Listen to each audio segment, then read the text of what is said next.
السلام عليكم خواتاتي خوتي، كي دايرين؟ لاباس عليكم؟ بخير. اليوم نقدم لكم واحد لاكلاص بالخوخ كيجي زوين. غندوزو المقادير. كاين عندي هنا 7 ديال الخوخات اللي نقيتهم وقطعتهم هكا طروفه كبار. 7 ديال الخوخات، معلقه ديال الزبده كبيره، هنا 5 المعالق ديال سنيده، باكيه ديال كريم شونتيي ما فيها لا نكهه لا والو، 2 كيسان ديال دانون نكهه الخوخ، ونص سيترو ديال الحليب. غندوز معكم الطريقه ديال الخوخ هي الاولى. غادي ناخذ واحد المقله، غنضيف فيها هذا الخوخ، كنضيف له السنيده. هذا الخوخ غادي نعسلو حتى كنعسلو مزيان، وغادي نحطوه في الثلاجه يبرد وغادي نطحنوه. نضيف ليه هذه المعلقه ديال الزبده وغادي نخليه يطيب حتى كيتعسل مزيان. من بعد غنخليه يبرد وغادي نطحنوه، عاد نخلطو مع الكريمه. المهم غادي تشوفوا نتوما الطريقه باش خدمت هاد لي كلاص.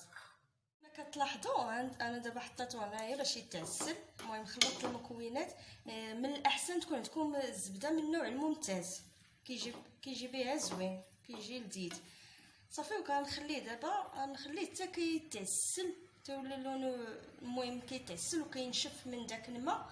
ملي كيتعسل وكينشف من الماء غنحيدو نخليه يبرد، نخليه يبرد حتى يبرد، عاد كنطحنوه ونرجع معكم الطريقه ديالو ان شاء الله.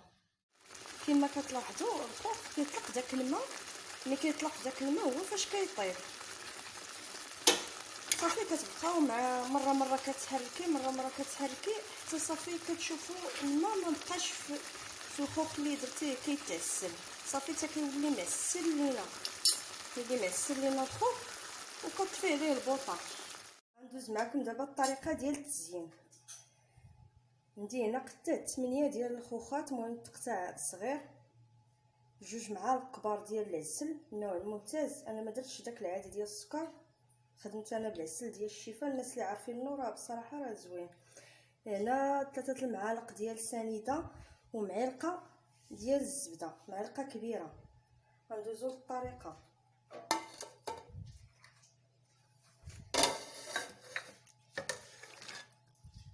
كنضيف هاد الخوخ،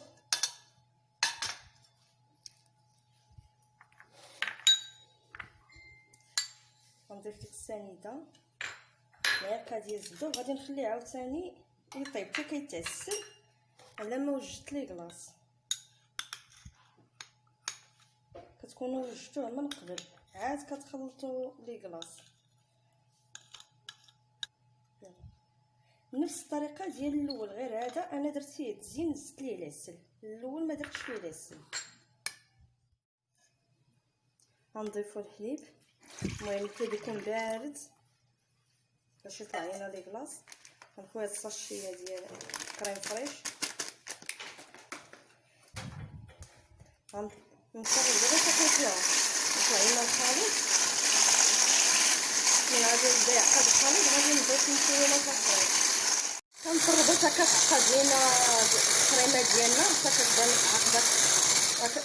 هانتوما كما كتشوفوا لا الطربات راه كتعطيكم بحال الديكور هكا.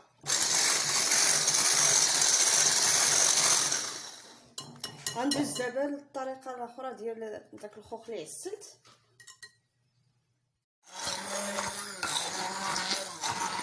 كنطحن معكم داك الخوخ اللي عسلت، هما كي كتلاحظوا ملي تبرد مزيان عاد غنطحنو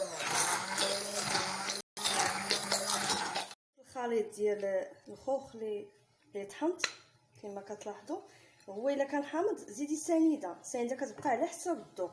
كاين اللي كتعجبو ديك الحموضه وكاين اللي لا.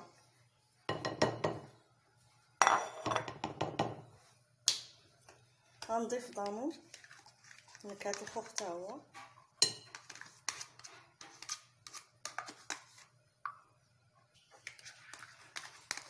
كنضيفو هاد الكيسان بجوج ديال نكهه الخوخ.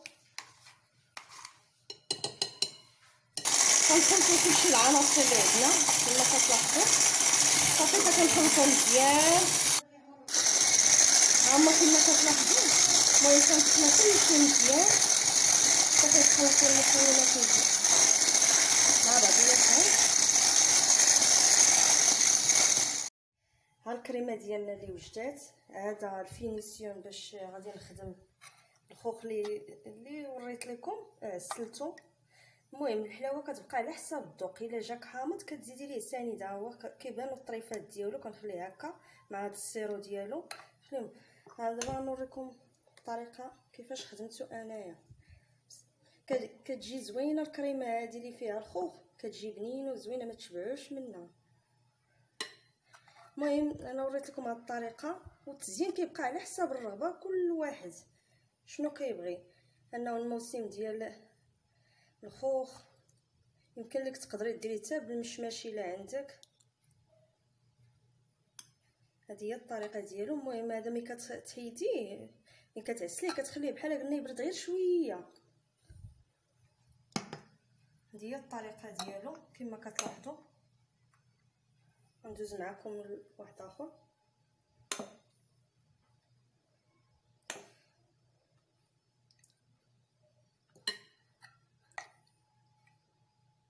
كتقدميه نتيا اما في كيسان ولا في زليفات